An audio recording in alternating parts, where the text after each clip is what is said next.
شیخ Saadi کی ایک بات ابھی مجھے یاد آ رہی ہے. فرماتے میں رودبار کے علاقے میں کھڑا ہوں. رودبار میں نے دیکھے ایک آدمی شیر کے اوپر چڑھا ہوا آ رہا ہے. شیر کے اوپر ولی سوار ہوا کرتے تھے. اللہ اکبر. فرماتے ہیں حضرت سعدی خود بہت بڑے ولی تھے. فرماتے ہیں جو ہی میرے قریب آتا جا رہا ہے میں کانپتا جا رہا ہوں. اور ان کا اپنا رنگ ہے حضرت سعدی کا. کیا فرماتے ہیں؟ فرماتے ہیں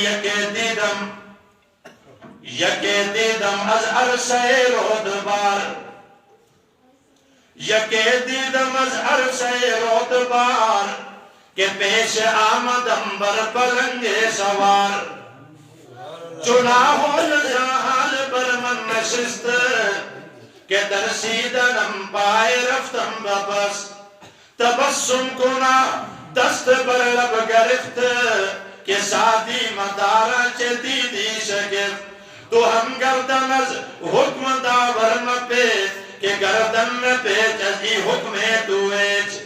حضرت سعدی فرماتے ہیں ایک دن میں رودبار کے علاقے میں چوک میں چوراہے میں بازار میں راستے میں کھڑا ہوں. کیا دیکھتا ہوں؟ ایک اللہ والا شیر کے اوپر سواری کرتا ہوا آ رہا ہے.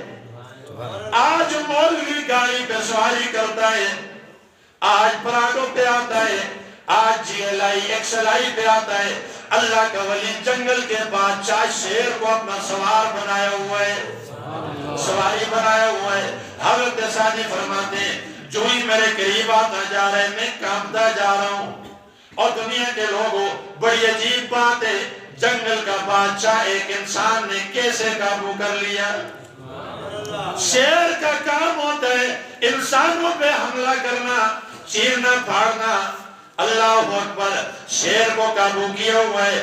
فرماتے میں کانپ رہا ہوں. اللہ والے نے دیکھا سعدی کی ٹانگیں کانپ رہی ہیں، پسینہ آیا ہوا ہے. سمجھ گئے، قریب آئے، آواز دی. فرمایا سعدی ڈرنا، ڈرتا کیوں ہے؟ مسکرانے لگ گئے. حضرت سعدی فرماتے ہیں میں نے کہا ڈروں کیوں نہ، ڈرنے کی بات ہے.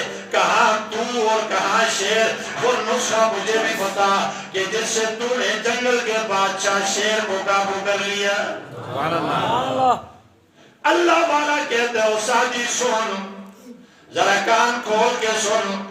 میں تجھے تعویذ بتاتا ہوں، نسخہ بتاتا ہوں، دم بتاتا ہوں کہ جس سے میں نے جنگل کے بادشاہ کو قابو کر لیا. فرماتے میں نے کان قریب کیے. اس نے کیا جواب دیا؟ کہتے تو ہم گردن از حکم داور مت پیچ کہ گردن نہ پیچ ازی حکم دویچ. اور سعدی دنیا کے لوگوں میرے کر، جب تو اللہ اور اس کے رسول کے حکموں سے اپنی گردن کو نہیں موڑے گا، شیر تو کیا دنیا کی کوئی طاقت بھی تیرے حکم سے اپنی گردن کو نہیں موڑے گی. سبحان اللہ. یہ ہوا کرتے تھے اللہ کے ولی. شیر بھی قابو ہو جایا کرتے تھے. کیوں قابو ہوا کرتے تھے؟ کیونکہ انہوں نے قرآن کو بھی، آمنہ کے لال کی سنت کو بھی اپنی زندگی میں لاگو کیا ہوتا تھا.